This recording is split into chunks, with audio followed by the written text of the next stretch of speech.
दूसरी संहिता तृतीय रुद्र संहिता चतुर्थ कुमारखंड।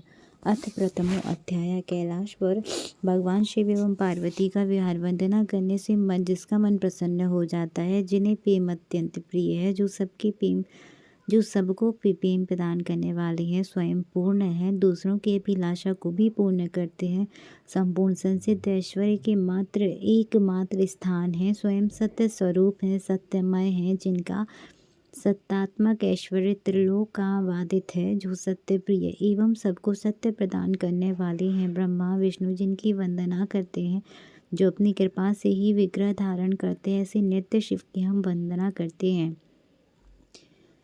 लोक कल्याणकारी शंकर ने पार्वती से विवाह करने के पश्चात कैलाश जाकर क्या किया? नारद जी पूछते हैं, उस वृतांत को हमें सुनाइए।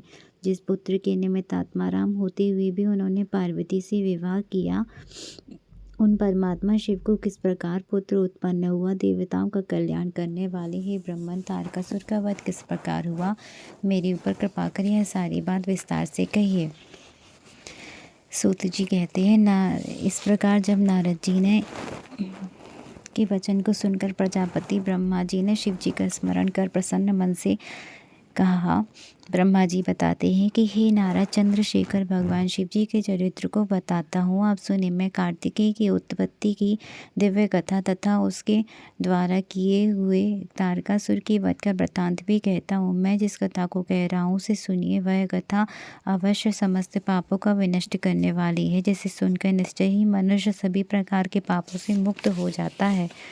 यह आख्यान पाप रहित, गोपनीय, परम अद्भुत, पाप संताप को दूर करने वाला तथा सभी प्रकार के विघ्नों को विनष्ट करने वाला है।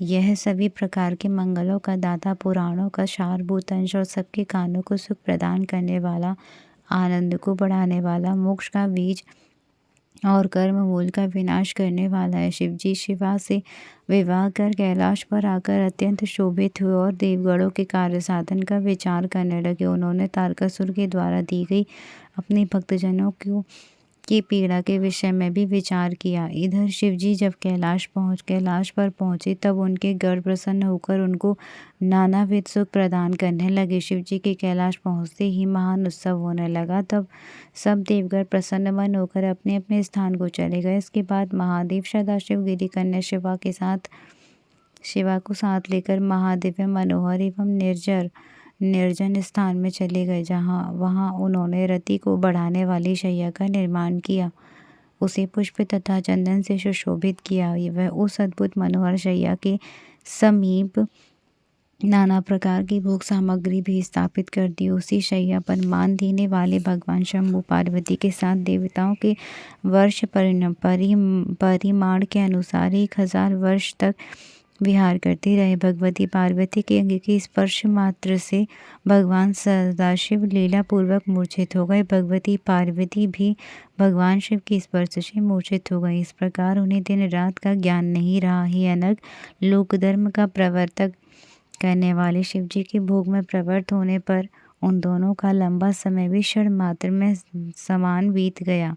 हे तात, तब एक समय इंद्रादि सब देवता मेरु पर्वत पर एकत्र होकर विचार करने लगे। देवता बोले, यद्यपि शिव योगेश्वर निर्विकार आत्माराम तथा माया रहित है, फिर भी हम लोगों के कल्याण के लिए भगवान शंकर ने विवाह किया, किंतु अब तक उनको कोई पुत्र नहीं हुआ। इसका कारण ज्ञात नहीं हो रहा है। वे भगवान देवेश्वर विलंब क्यों कर रहे हैं? ब्रह्मा जी बताते हैं कि इसी बीच देवदर्शन नारद से देवताओं ने शिवा और शिव के परिमित भोग काल को जाना। तब उनके भोग काल को दीर्घकालीन जानकर देवता बड़े चिंतित हुए। फिर मुझ ब्रह्मा को आगे करके वे विष्णु के समीप गए। मैंने नारायण को प्रणाम कर अच्छा सारा अभीष्ट वृतांत उनसे निवेदित किया। देवता लोग जो चित्रलिखित पुतलिका के समान खड़े रहे। हे नारायण योगेश्वर शंकर जी देवताओं के वर्ष के परिमाण के अनुसार 1000 वर्ष पर्यंत विहार परायण है। भगवान विष्णु बोले, हे जगत के विधाता, चिंता करने की आवश्यकता नहीं है, सब कुछ कल्याणकारी ही होगा। हे देवेश, आप महाप्रभु शंकर की शरण में जाइए। ये मनुष्य प्रसन्न मन से शंकर की शरण में जाते हैं, वे ही प्रजापति शंकर के उन अनग भक्तों को कहीं से कोई भी भय नहीं होता। हे विदे, उनके श्रृंगार का रसभंग समय से होगा, अभी नहीं। जो कार्य ठीक समय से किया जाता है वही सफल होता है, अन्यथा नहीं। भगवान शंकर के अभिष्ट को भंग करने में कौन समर्थ है? 1000 वर्ष पूर्ण होने पर वे स्वयं निवृत्त हो जाएंगे।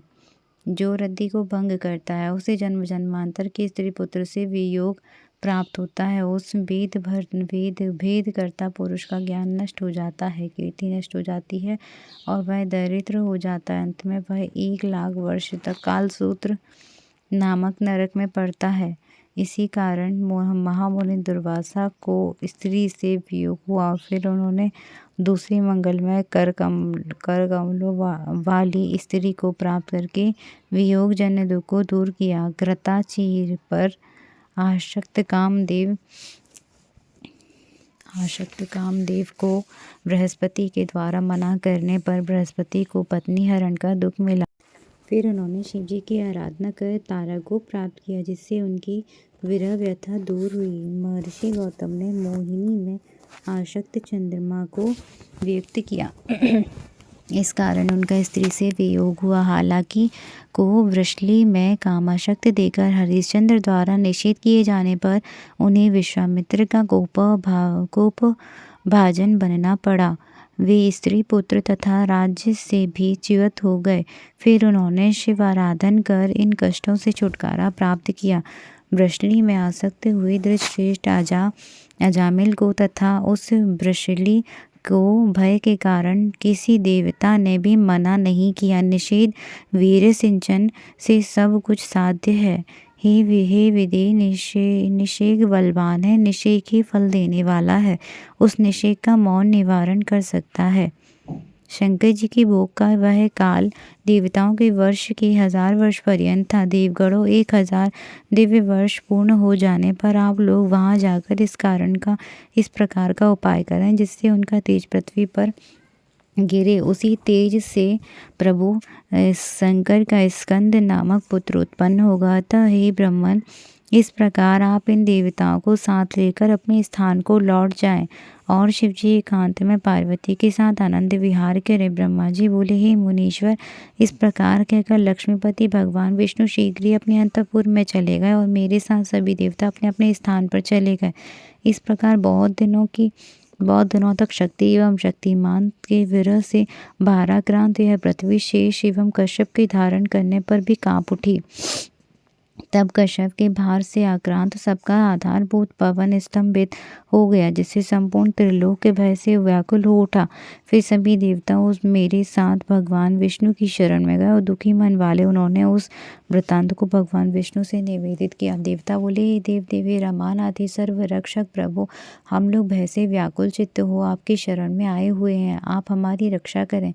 पता नहीं किस कारण से तीनों लोगों के प्राण भोग वासुदेव स्तंभित हो गए हैं तथा मुनि एवं देवगणों के सहित सारा चराचर त्रिलोक व्याकुल हो उठा है।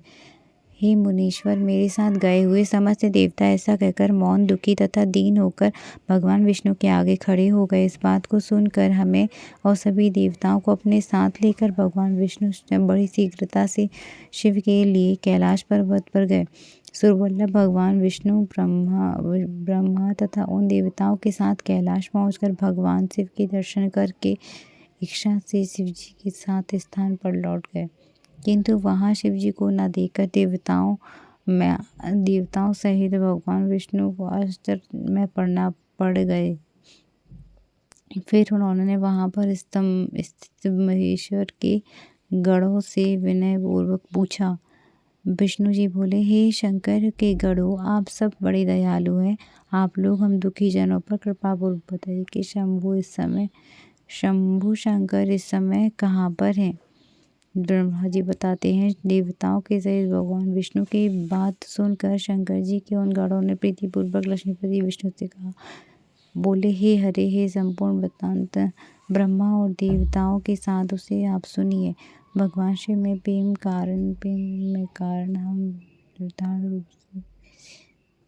यथार्थ रूप से कहते हैं। विविध प्रकार की लीलाओं में पारंगत देवताओं महादेव शिव की को यहाँ स्थापित करके अत्यंत स्नेह भगवान स्कंद भगवती पार्वती के आवास स्थान पर गए। हे लक्ष्मीपति, उस गुहा के भीतर उन्हें बहुत वर्ष व्यतीत हो गए। वहाँ महेश्वर शंभू क्या कर रहे हैं, इस बात को हम नहीं जानते। ये मुनिश्रेष्ठ, उनकी बातों को यह सुनकर वे मेरे देवगणों के साथ विष्णु आश्चर्यचकित हो गए और शिव जी के द्वारा गए। हे मुनि श्रेष्ठ, वहाँ देवताओं तथा एवं मुझ ब्रह्मा के साथ जाकर देवताओं के प्रिय भगवान श्री हरि उचित स्वर से आर्तवाणी से अत्यंत प्रेम पूर्वक वहाँ स्थित सर्वलोकेश्वर भगवान शिव की स्तुति की। विष्णु बोले, हे महादेव, हे परमेश्वर, आप गुहा के भीतर क्या कर रहे हैं? तारकासुर से पीड़ित आपकी शरण में आए हुए हम सभी देवताओं की रक्षा कीजिए। मुनीश्वर, इस प्रकार मुझ ब्रह्मा तथा देवताओं के सहित विष्णु ने शिव की अनेक प्रकार से स्तुति की। उस समय तारकासुर से पीड़ित देवताओं सहित श्रीहरि अत्यंत विलाप करके रोने लगे। हे मुनीश्वर, तारकासुर से पीड़ित हुए देवताओं के आर्तनाद शिव स्तुति के मिश्रित होने से उस प्रकार दुख भरा महान कोलाहल हो गया। जय जय श्री शिव महापुराण, पहले अध्याय की जय हो।